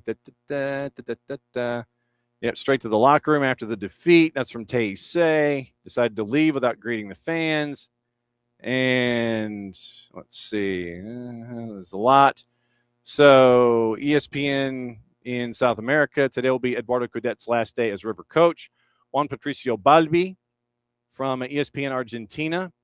He's reporting that one day after their elimination in Sudamericana. So Juan Patricio Balbi, ESPN, is reporting that this is going to be Eduardo Cudett's last day as Rivers coach. All I would do is sit there and go, well, duh. I mean, yeah, after what happened, and just because of how River fans are when it comes to moments like this, absolutely, it's going to be Cudet. Like I said, I wouldn't have been surprised if Cudet got fired after the match last night, but he was not. Just went right into the locker room, didn't talk to the fans, didn't do post-game press, and so be it. So that was what went down with Cudet last night. River Plate loses, and it was, for the casual watcher and someone who doesn't have, any kind of a fan attachment, it was wild. And by the way, Sunday at 2:00, River Plate and Bonfield. River Plate is at Bonfield. River Plate is actually favored, and Bonfield is a plus 363 dog. And so in this one, and Bonfield is not right now, they are not in the best position either. And there's news out there. Ataque Futbolero is saying Leonardo Ponzio would be the interim for River following Chacho Cudet's departure. Right now with, let's see, the board members are thinking about who are going to be the replacement for Cudet. At this hour on Sunday against Bonfield, it's looking like Leonardo Ponzio. So that's coming more and more than once. So River's leaders are looking. And so everyone is pointing at Leo Ponzio. So that is what you're looking at with that. So let me see what Bonfield is in such a financial strait right now. They could impose a contribution fee for the Moreno. The same will be allocated to offset the cost of receiving visitors.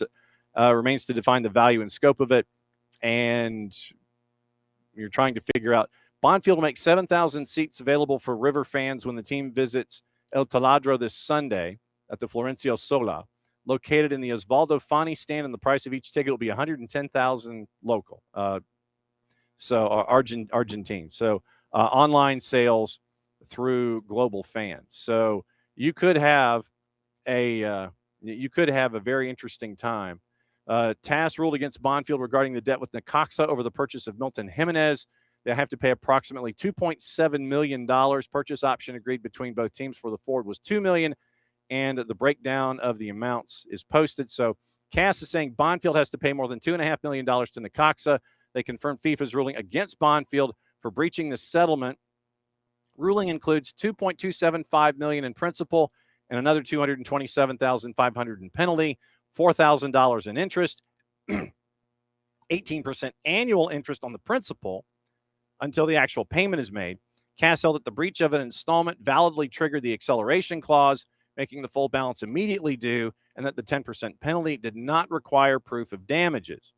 So Bonfield and Necaxa go to CAS. Bonfield loses the case, and so you're looking at north of $2.5 million that Bonfield owes Necaxa over the transaction that was attached to Milton Jimenez.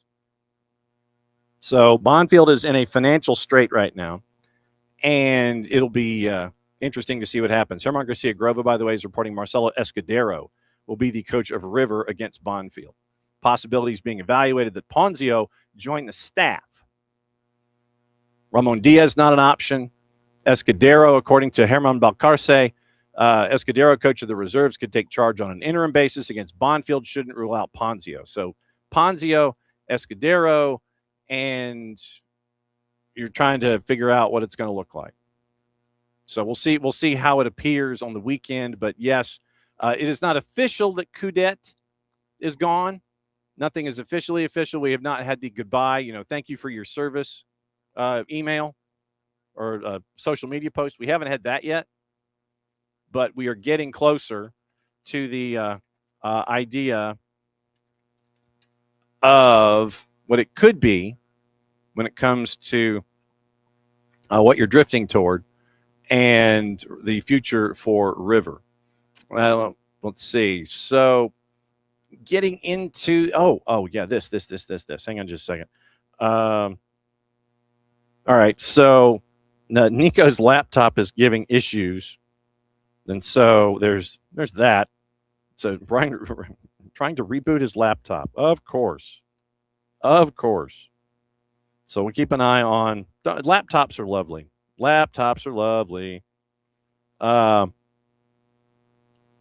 But we'll see what it looks like. All right. So we'll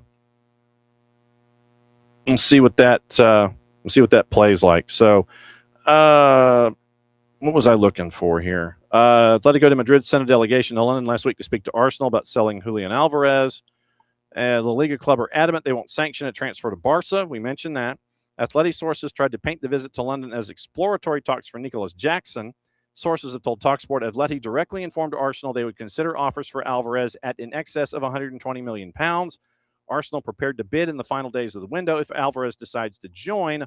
Arsenal believe Atleti would be flexible on structure if Alvarez decides to return to England.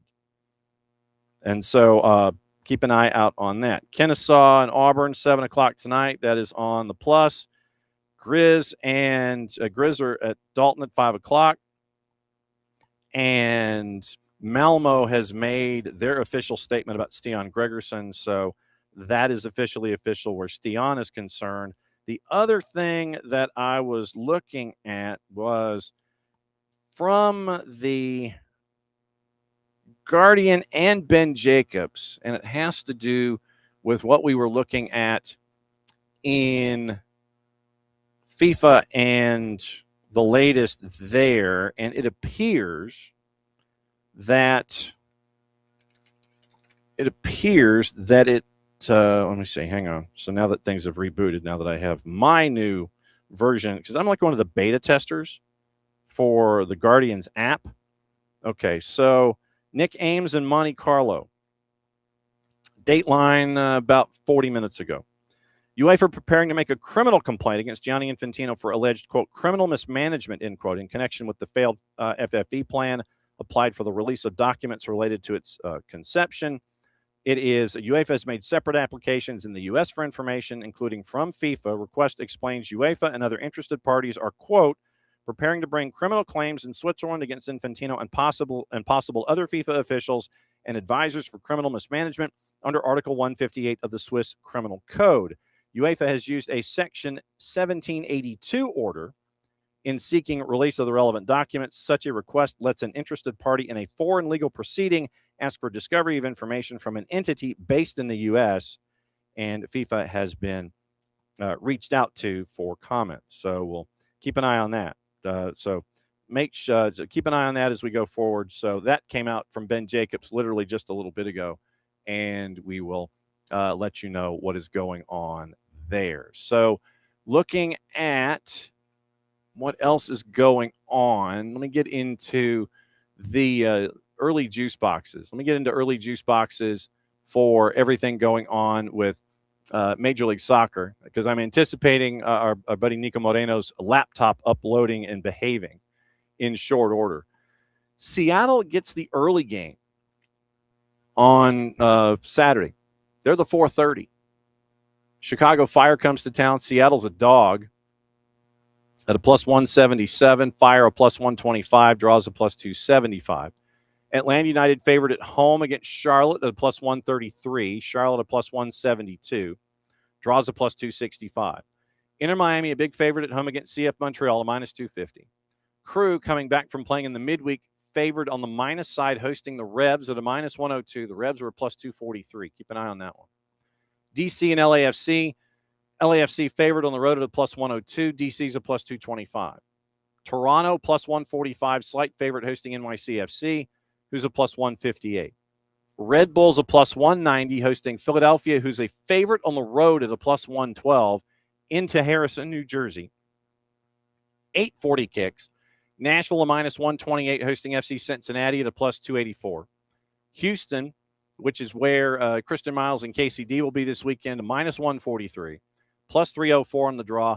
San Jose on the road at plus 320. The Edward Lewin press conference is set for 4:30 Eastern, I believe. So 3:30 or 4:30. So late afternoon is when that's going to happen, and we'll keep an eye on all of that. So we're going to go to Seattle and see if the computer has actually behaved. We're going to see if his computer has behaved. This will be the question for the morning. Has it behaved? What is going on, John? The tech was not teching, but we are here. Excited to be on as always. Thank you for having me. Always. It's been a wild, interesting. Yes. Frustrating, yes, and then glorious week when it comes to reporting and the Sounders and everything that happened with one Dejan Joveljic. But you know what they say, right? It's better to be running around, whether it's good or it's bad, than you just sitting around at your house with, doing nothing else. Because we covered we had a lot of the presser on yesterday. And we played your question because it was you, and we played your question because it was an interesting question. And we also had other elements of the Weibel, Schmetzer, Joveljic presser. And I played a little bit of the interview that Schmetzer had with Softy and Dick from KJR that afternoon, where Schmetzer's kind of joking. And I don't know the joke came across right because, if you're a fan and you're joking and you sit there and Kansas City's like, well, you've lost 8 in a row. We don't want any of your young kids.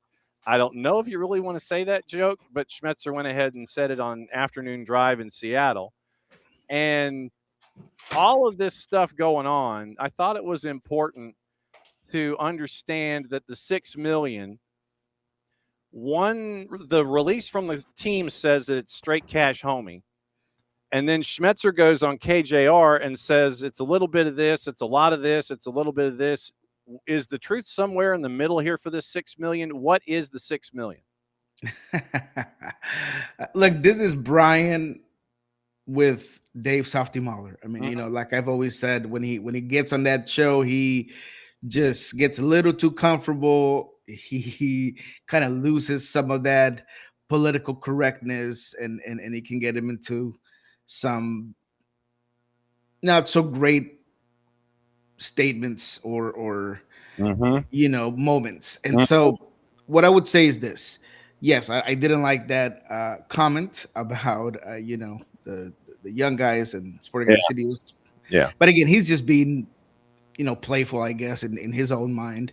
But the second one, that one was interesting because obviously we know that money's supposed to be cash, right? That money's supposed to be all cash. What I kind of gathered is that there is some way to turn, obviously, GAM into cash. There is incoming money from the Sounders that potentially has that availability.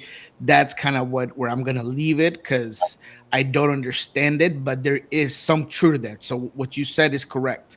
It's more in the middle, how that happens, how that gets equated into the formula, if you will, into the balance of those 6 million.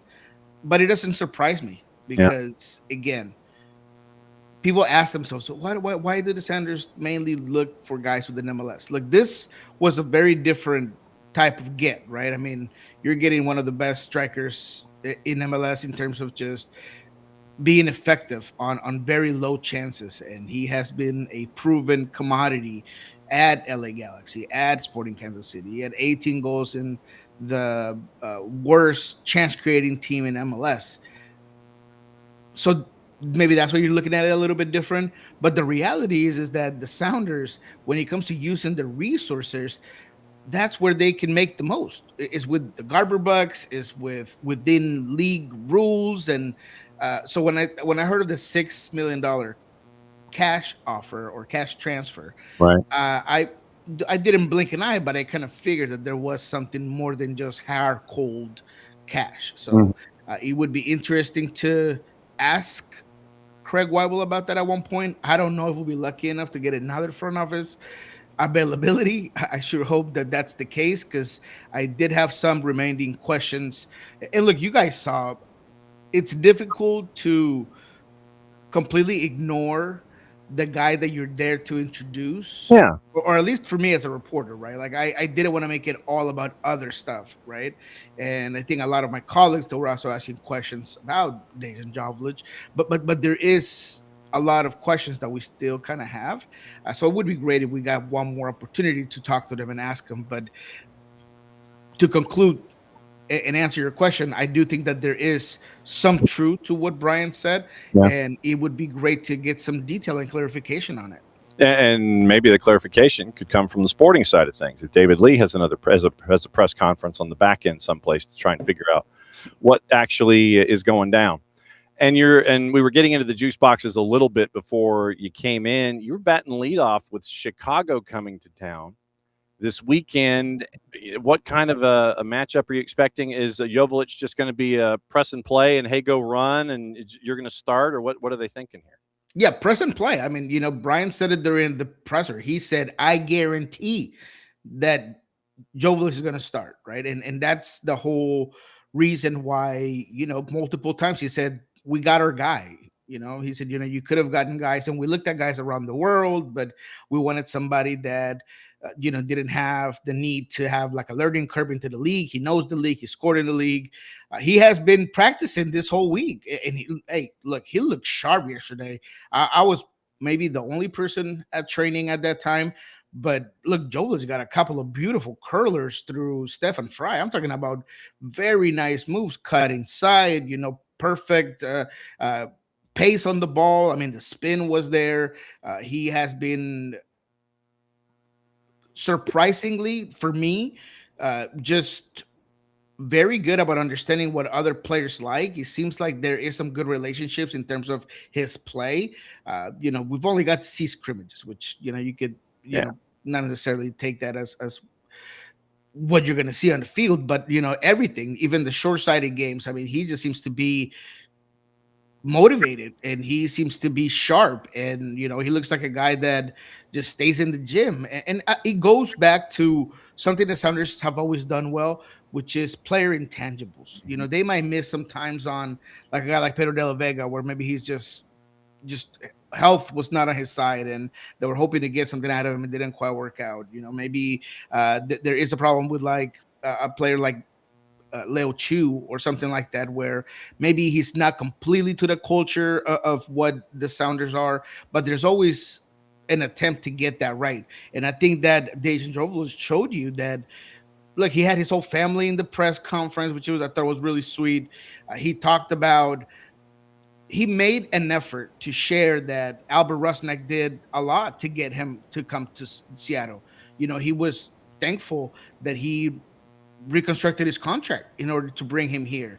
He talked about Jesus Ferreira giving him number 9, and now he said they never talked, but he thought it was a nice gesture that he didn't even have to ask for that number 9. Albert Rusnak gave him a ride to the facility. I mean, all of those things I feel like talk back to the player who he is.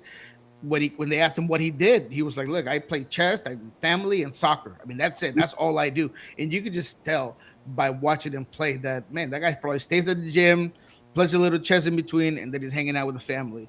Because he definitely looks like a guy that's going to come in and score goals immediately. Now, whether that's going to come to fruition against a very good Chicago team, They might rotate though because they were just beat down by Monterrey. Right. But we'll see what that is like. But in terms of the player, I do think that there's no question that he's going to come in, he's going to start, and we'll see how that pans out for the Sounders. Okay, since you mentioned Monterrey and Chicago, I'll ask my Leagues Cup question here. 4 on the floor, Liga MX. Last handful of seasons, you haven't had Liga MX sides get this deep into the tournament. They weren't chasing after a championship. You now know that it's going to be a Liga MX team that is going to win it. What have you thought about Leagues Cup? What do you think about what happened in the last 2 nights, first off? And then what have you thought about Leagues Cup here in 26? You can call it cope, if you will. But I do feel like this particular Leagues Cup, a lot of the good teams that were performing at the top of their game in league play did not take Leagues Cup as seriously. There was a lot of rotated teams.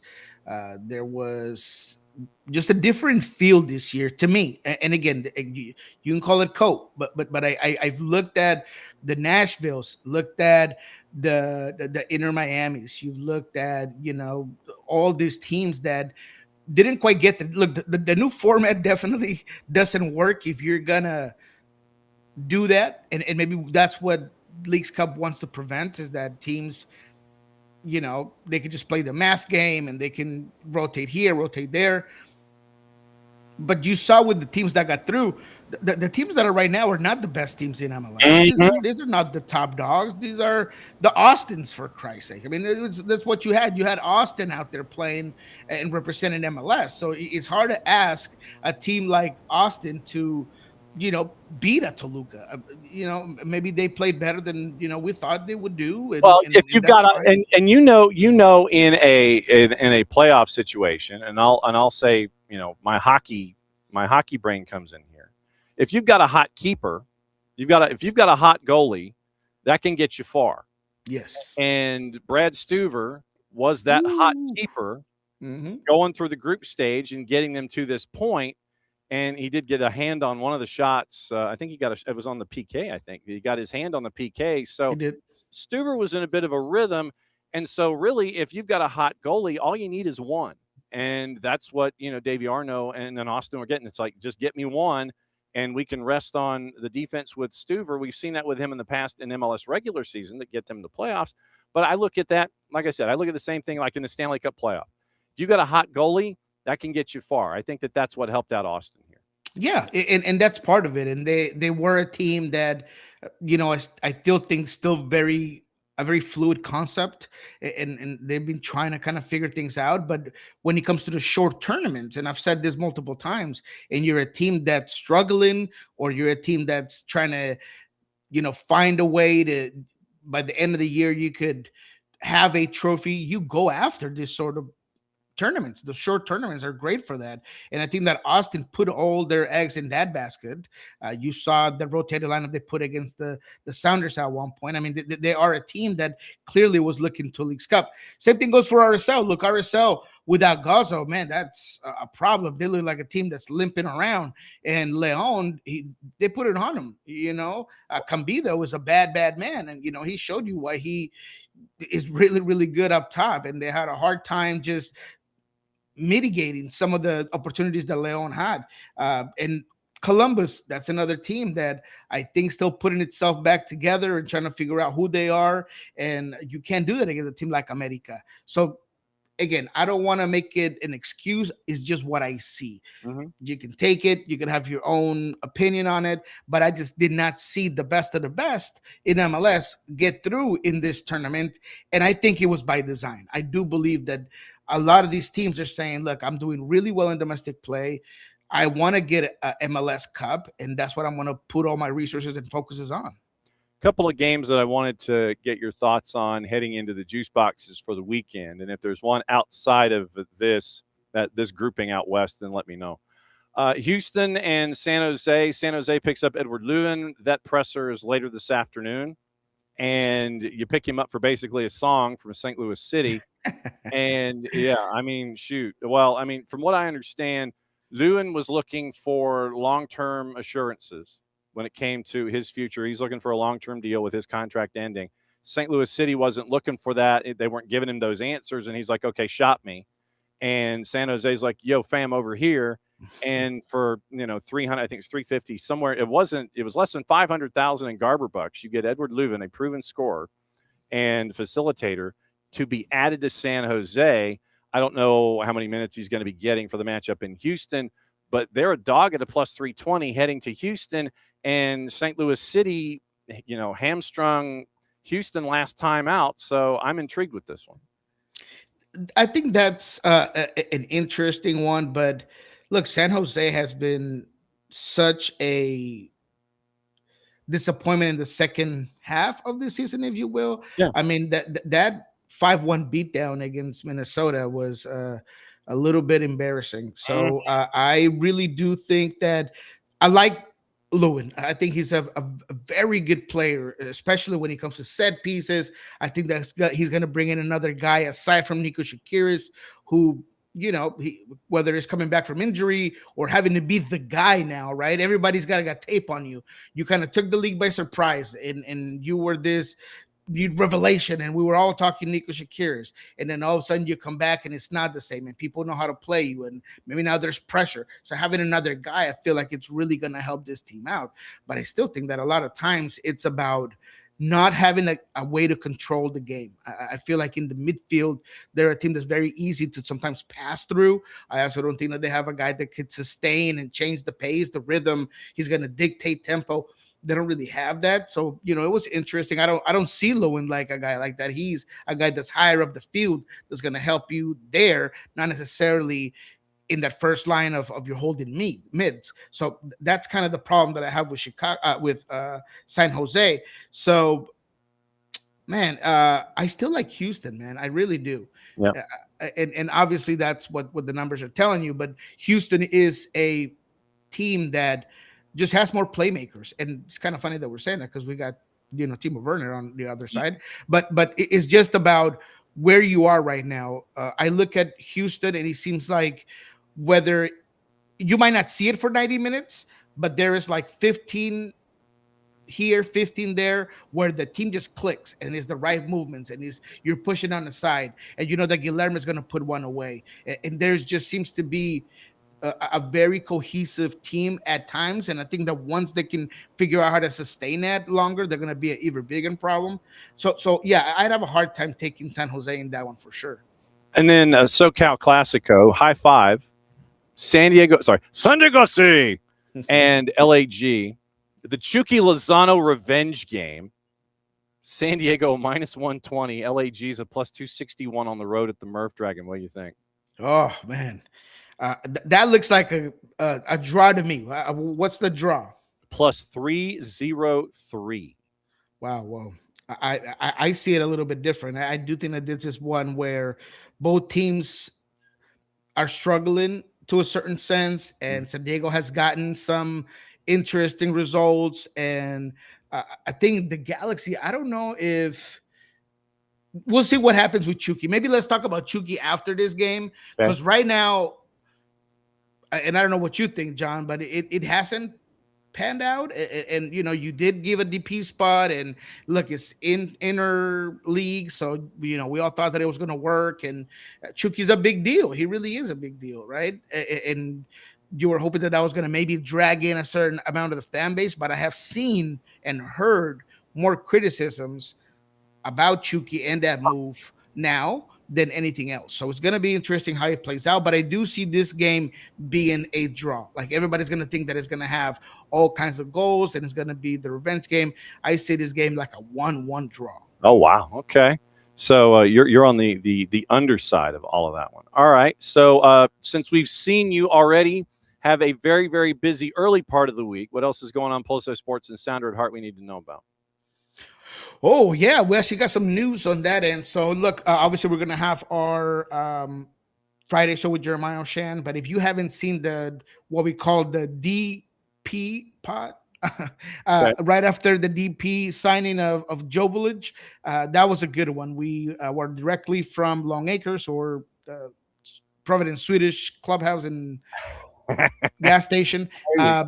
So go ahead and check that out. It was a really good one. We talked about everything that was said during the press conference, our thoughts, how he's going to fit in, some of the particulars about Albert Rusnak's contract extension.